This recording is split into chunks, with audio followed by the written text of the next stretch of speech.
शेतकरी मित्रांनो, आज 8 ऑक्टोबर 2024 आज आपण आलो आहे कपाशी पिकाच्या प्लॉटमध्ये, जो अमृत पॅटर्न पद्धतीने डेव्हलप केला जात आहे. आपल्यासोबत युवा शेतकरी आहेत, जे सकाळी सकाळी आपल्या शेतामध्ये कपाशी पिकाचे पीक पाहणी करण्यास आलेले आहेत.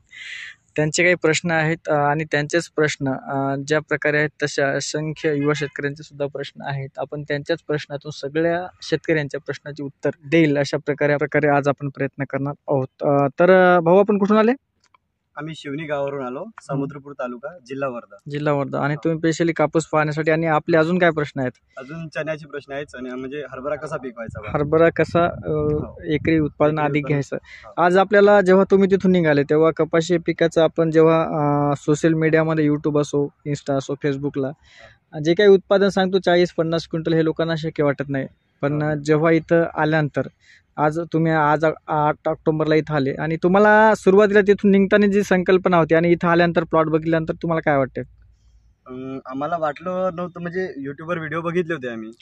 तर तिथं दिसायचं झाड मोठं दिसायचं, पण भोंड नाही दिसायचे, कारण पानं खूप मोठे आहे.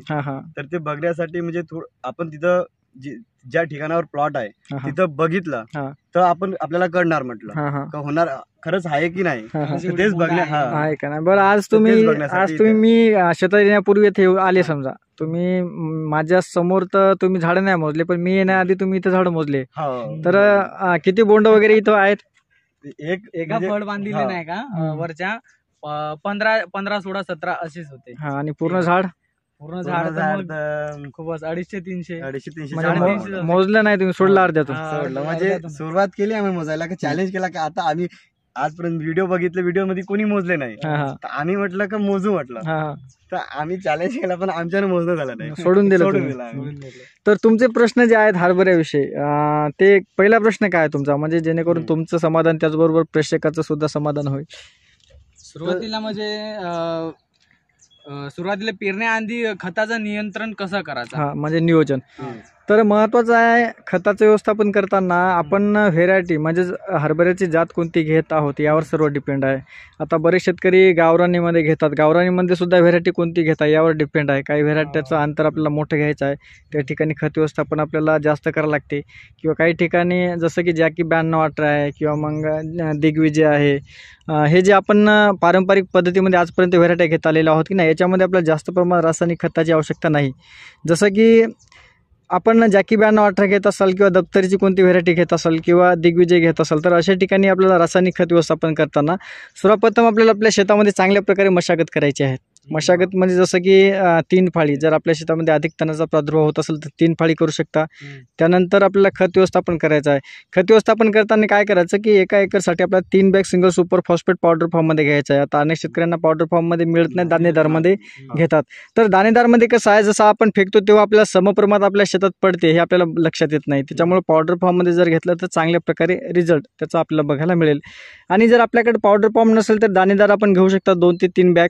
आणि आपल्याकडं हे दोन्ही नसेल आणि जिप्सम उपलब्ध असेल तर जिप्सम आपण एकरी 5-6 बॅग टाकू शकता. जास्त महाग पण नाही, जिप्समचं चांगल्या प्रकारे रिझल्टसुद्धा आपल्याला बघायला मिळते.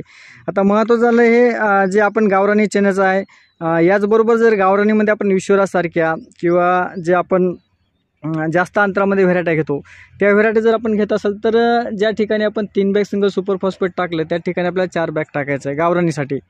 आणि जर डॉलर घेत असाल, जसं की काबुलीमध्ये आपण कुरपा व्हेरायटी आहे किंवा PKV4 व्हेरायटी आहे किंवा त्याच सेकंड सेगमेंटमध्ये जे येते PKV2 म्हणजे मीडियममध्ये, ते जर आपण घेत असाल तर एका एकरसाठी आपल्याला जे खताचं व्यवस्थापन आहे हे अधिक करायचं आहे गावरानीपेक्षा. जसं की गावरानीमध्ये आपण 4 बॅग टाकलो, त्या ठिकाणी काबुली घेत असताना आपल्याला 5 ते 6 बॅग टाकायचं आहे सिंगल सुपर फॉस्फेट, हे पावडर फॉर्ममध्ये. आता अनेक शेतकरी म्हणतात की एवढं अधिक खत का? आता एवढं खत देण्यामागचं महत्त्वाचं कारण आहे की आपल्याला अधिक उत्पादन जर घ्यायचं असेल तर सुपर फॉस्फेट हे अधिक टाकायचं आहे. आणि जर आपण शेणखत प्रक्रिया केली असेल तर एवढ्या प्रमाणात आपल्याला रासायनिक खत टाकायचं काम नाही. आता आपण सांगतो शेतकऱ्यांना सावलीखाली ढीग मारा, अमृत पॅटर्न पद्धतीची प्रक्रिया करा, कंटिन्यू 4-5 दिवस पाणी मारा, नंतर थंड झाल्यानंतर त्यावर जैविक जे आहे आपले खतं जसं की PHB 4 kilo, ट्रायकोटर्मा 4 kilo, azotobacter 4 kilo आणि रायझोबियम 4 किलो, हे प्रति एका ट्रॉलीसाठी 4-4 किलो टाकायचं आहे आणि त्याची प्रक्रिया करायची. आणि ते जर शेणखत टाकलं तर रासायनिक खत आपल्याला टाकायची आवश्यकता नाही, म्हणजे एवढ्या प्रमाणात टाकण्याची आवश्यकता नाही. आता डॉलर चॅनल आपल्याला अधिक खत व्यवस्थापन करायचं आहे. सुरुवातीला हेच खत आपल्याला अधिक लागते, नंतर आपल्याला खत जास्त प्रमाणात टाकण्याची आवश्यकता नाही. आणि सुरुवातीला जे महत्त्वाचं अंतराचे व्यवस्थापन हे सुद्धा महत्त्वाचा विषय आहे. तुम्ही कोणती व्हेरायटी घेता त्यावर मी अंतराचा एक स्पेशल व्हिडिओ बनवतो त्याविषयी. आता महत्त्वाचा अजून जो दुसरा प्रश्न आहे, म्हणजे आपण शॉर्टकटमध्ये घेऊ, याचा समोर मी खूप मोठा व्हिडिओ चांगल्या प्रकारे शेतकऱ्यांना उत्पादन येण्यासाठी बनवेल. अजून दुसरा कोणता प्रश्न आहे तुमचा? प्रश्न आहे की चण्याची म्हणजे दिशा कोणती ठेवायची? हां, पेरणीची दिशा जी आहे ही आपल्याला उत्तर दक्षिण घ्यायची. जसं की आता बघा, पूर्वेकडून सूर्य निघतो आणि इकडं हे करते समजा, त्याच्यामुळं याच्यामध्ये सूर्यप्रकाश चांगल्या प्रकारे मिळत नाही. त्याच्यामुळं आपल्याला उत्तर दक्षिणमध्ये पेरणी करायची आहे. उत्तर दक्षिणमध्ये चांगल्या प्रकारे दिवसभर सूर्यप्रकाश मिळतो. अजून झाले महत्त्वाचे. पुन्हा प्रश्न आहे की आता आपण खत व्यवस्थापन पहिलेच केलं पेरणीच्या पहिले, आणि मग चणा निघाला तेव्हा त्याच्यानंतर आपल्याला खत व्यवस्थापन जिथं अंतर मोठं आहे की नाही, तिथंच पाण्यासोबत आपल्याला युरियाचं प्रत्येक पाण्यासोबत थोडं थोडं टाकायचं. 10 किलो 15 किलो, जास्त प्रमाणात खत देण्याची आवश्यकता नाही. जिथं अंतर मोठं आहे तिथं, ज्या ठिकाणी मग तुम्ही 1.25 फुटावर 1.5 फुटावर पेरणी केली असेल सरसकट, तर अशा ठिकाणी आपल्याला सुपर फॉस्फेटसुद्धा फक्त 2च बॅग टाकायचं, जास्त नाही टाकायचं.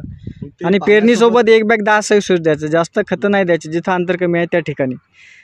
सांगण्याचं एक तात्पर्य आहे बघा, आता या झाडाला 100पेक्षा अधिक बोंड आज आहेत. आता जेवढे बोंड यायला लागले तेवढ्या प्रमाणात अन्नद्रव्याची गरज असते, आहे ना. त्याच्यामुळे आपण शेवटी युरिया देतो. आता युरिया दिल्यामुळे काय होते, हा कापूस वर्षभरही लाल पडणार नाही, कारण जे काही अन्नद्रव्य आहे ते वरच्यावर याला मिळेल, म्हणजे पाण्यातून घेण्याची आवश्यकता नाही. तसंच जेव्हा जास्तीत जास्त घाटे लागतात किंवा अंतर मोठं असते अशा ठिकाणी 100% अधिक घाटे असतात. त्याच्यामुळे आपल्याला त्यामध्ये थोडं थोडं जे नत्र आहे म्हणजे प्रत्येक पाण्यासोबत आपल्याला द्यायचं आहे. शेतकरी मित्रांनो, या संबंधित मी संपूर्ण डिटेल हा व्हिडिओ लवकर पोस्ट करेल. याची संपूर्ण माहिती आपण ऑलरेडी जे ॲप आहे आपली अमृत पॅटर्न यावर दिलेली आहे, त्यावर जाऊन सुद्धा आपण चण्याची संपूर्ण माहिती ही लिखित स्वरूपात घेऊ शकता. त्यामध्ये जे शेड्यूलचं ऑप्शन आहे त्यामध्ये संपूर्ण माहिती आपल्याला अपडेट हे लवकरच बघायला मिळेल.